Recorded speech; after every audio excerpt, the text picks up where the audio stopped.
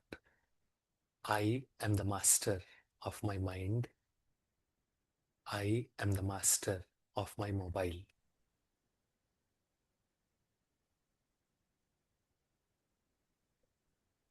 I can stay away from my mobile because I am the master of my mind and I am the master of my mobile. Think of one positive change you will make with respect to your mobile usage from today onwards. One positive change. Tell yourself in your mind, I am powerful and I can make this positive change. I am powerful because I am the master of my mobile and I am the master of my mind. I can make this positive change. Gently rub your palms and wipe your eyes. And gently open your eyes.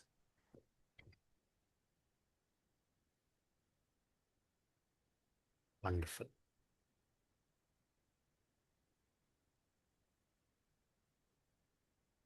Thank you so much, Bala, for that very enlightening and grounding session. I'm sure many of us here are already reflecting on our own digital habits and thinking of ways to bring more calm and clarity into our lives. Your presentation actually highlights how excessive device use leads to digital obesity, and we need to consume less digital calories. And actually, this digital obesity weakens our attention, brain, and overall mental health. It warns us at the very start of the session that multitasking is a myth, it's a lie, and digital stimulation overstresses the mind. And social media fuels, loneliness, anxiety, and you mentioned about addiction, digital addiction. You have promoted digital hygiene. Some of these methods would be device-free meals, mobile fasting, limited screen time, and oh, I like the three M's: mobile, mind, and meditation to reclaim focus and balance. And you have urged us to stabilize the mind, to utilize the brain, and become masters of our technology. So now we open this portion for questions. I'd like to ask our participants, Calvin. whether in Calvin has Zoom asked a question. or, Our yeah, work requires us to mostly be looking at our computer screens. What can you recommend for us for to us? minimize Good this question. screen time. Yeah. Good So question. this is the very first question that you can actually answer now, Bala. Yes, yes, yes. Okay. My suggestion to you is if you can keep your mobile in silence mode while you are doing any of your important tasks, you will realize that you can complete your tasks in a lot less time, which will automatically reduce your screen time. That is one. Second, every 20 minutes, take a 20-second break, looking at something which is at least 20 feet away, because this will relax your eyes, which is what we call as 20-20-20 rule. And at the beginning of your day, the beginning of your work day, set aside 10 minutes, just 10 minutes, call it as think time, plan your day. Allocate. If these are 4 or 5 tasks I need to do, from when till when I'm going to do this task number one? How much time do I need to allocate? From when to when will I be doing this task number two? And when you are focused, your mobile is in silence behind you. Because if the mobile is anywhere in your peripheral vision, it will keep disturbing you. And to my knowledge, nobody got addicted to work. A lot of times we spend time unnecessarily because we are not focused enough. Mm-hmm. So when we start following these methods, automatically, even if you are sitting in front of your screen, you will not get impacted because it is not work that impacts. It is the social media unnecessary and pointless surfing that is impacting our brain and mind. Calvin, does it answer your question? I hope that answers Kelvin's question. Along that line, Bala, why do you think we often equate being online or connected with being productive? And how can we begin to change that mindset? Fantastic question. You know, as someone said, being engaged is not being productive. It's Engage like with a your wheel. mobile. Yeah, it's like a wheel that keeps running, but it is stationary. So it hasn't covered even an inch. The wheel is stationary, the wheel is spinning, but it is stationary. So you haven't covered any distance. Okay. So, like I mentioned during the session, your brain needs downtime. Like your car, which you are going to stop after a couple of hours. If you're going on a long drive, if you continuously drive the car without giving any brakes, the engine heats up. Yes or no? The same thing is happening to our mind and brain. Brain is hardware, mind is software. So both of them are very, very closely related. If you impact one, the other gets impacted. Mhm. So continuously staying online increases a lot of unnecessary mental and physical stress. That is why I kept on repeating, keep your mobile in silence mode and behind you. You don't have to be online always. Okay. I will give this challenge to all the participants. Keep your mobile in silence mode for a couple of hours and then see how many messages you would have received or how many people would have missed you. A lot. Usually none. Usually none. Then you will be surprised because you will think that so many people will be missing. No, they won't. Mhm. Okay. Anyway, on the other hand, can happiness and mindfulness truly coexist with technology? You mentioned that overuse of technology Correct. definitely is causing you distraction now. So, can Correct. happiness and mindfulness now truly coexist with technology, or does true happiness require complete disconnection?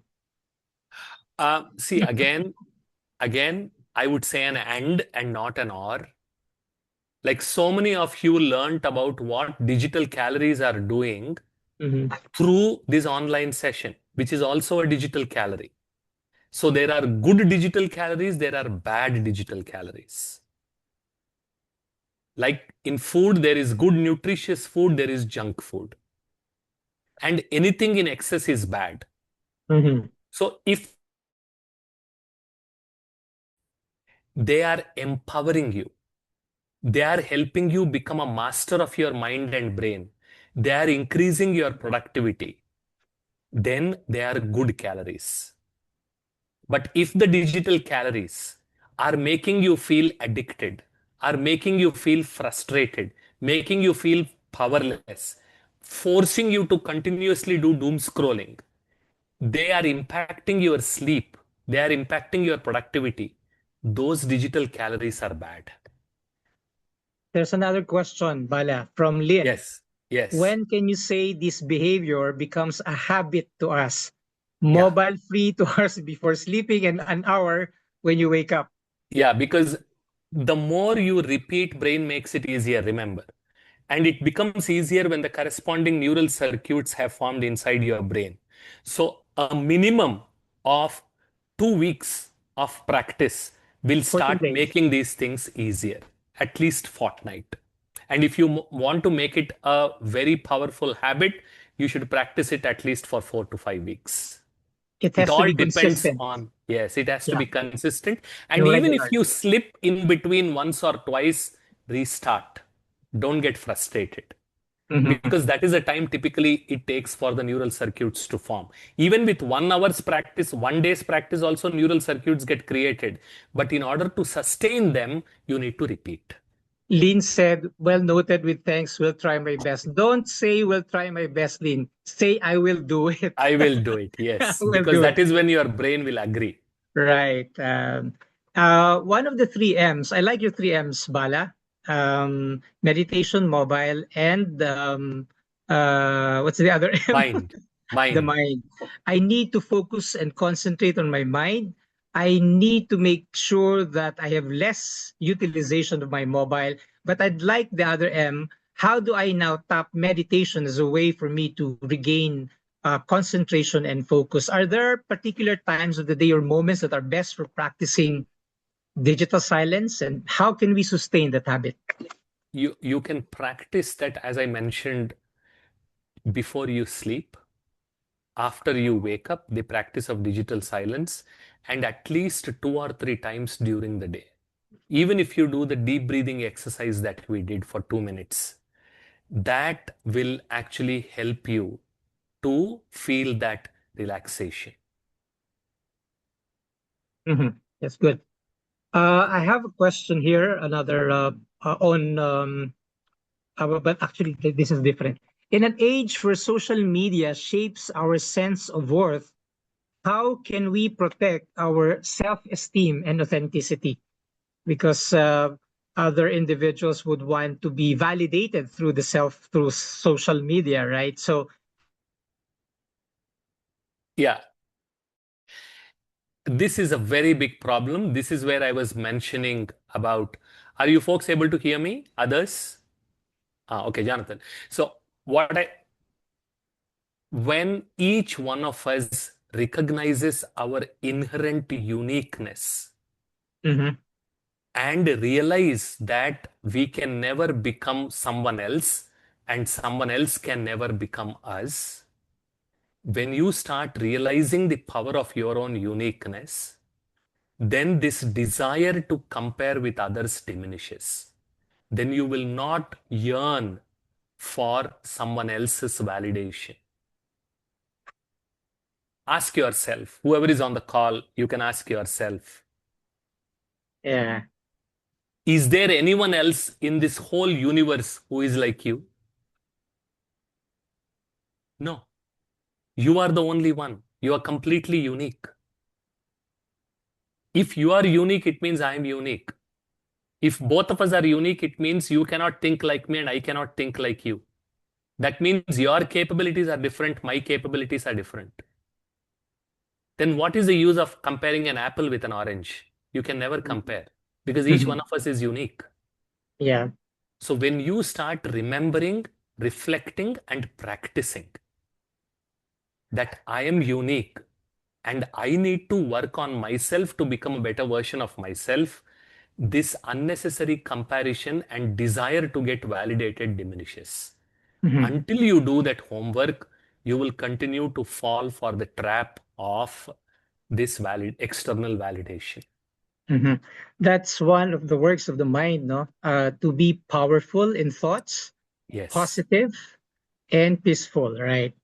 As someone Um, said on the Facebook, I am powerful, I can do it. Need to Fantastic. burn digital calories. Um, Definitely, we need to be very powerful internally in terms of going beyond the influence of technology, right? Now, yeah, many young people feel that their happiness depends on online validation. And what advice can you give them to find joy that's not dependent on likes and follows in Facebook and other social media platforms? Very good question. That is where I started off with that one question. How do I keep my mind positively engaged? Mm-hmm. When you read something positive, when you listen to something positive and empowering, when you start writing something positive and empowering, and when your mind is engaged and empowered, this desire for likes and followers gradually diminishes. So, two things. One is recognizing and realizing my own uniqueness. Mm-hmm. Two, keeping my mind positively engaged because negative thoughts, they drain my energy. Positive thoughts, they empower me. When I am empowered, then I don't need external validation. When I am empowered, then I don't have to run after likes and followers. So instead of asking, how can I reduce my screen time? Wrong question. Ask, how can I positively keep my mind engaged? Right question. Because then automatically you will start spending your time more productively. Mhm. You've introduced us earlier in a meditation commentary. Can meditation enhance one's self-worth? And can you Yes. expound on this? Yes, as I mentioned, when I start recognizing my own uniqueness, when I Mhm. start recognizing my own inherent and latent powers, when I start reflecting on them and start applying them in my day-to-day life through those 10 minutes of think time reflection, you will start experiencing your own self-worth. I need to Beautiful. experience it in action, not in theory. So Mhm. when I start experimenting and experiencing, then that experience and experimentation and reflection through meditation will start helping you become a better version of yourself, which will And automatically increase your self-worth. definitely become happier, right? Maybe this Yes. is my last question. If happiness could speak to us directly in the language of the digital world, what do you think it would say? Very good question. So I put that question to all of you because you have gone through an hour's worth of digital wellness. What is your opinion? I would love to listen to you folks. Maybe you can type on the chat. You heard our friend Jonathan's question. If happiness were to speak to us in this digital world, what would it say?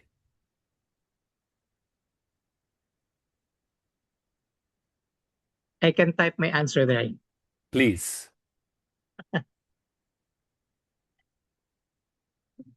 give happiness more time. Yes. That's good. Just If happiness continue. were to speak to me in this digital age, happiness would say, there is a lot of fake happiness lurking behind the screen. If you want real happiness, move away from your screen. And I am your real happiness. That is what Give happiness would happiness. say.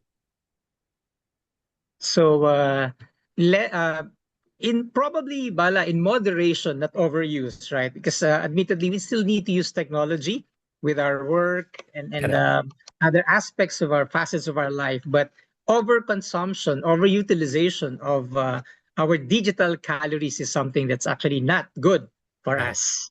Correct. Great. Exactly. Any last words, Bala, before we wrap up this session?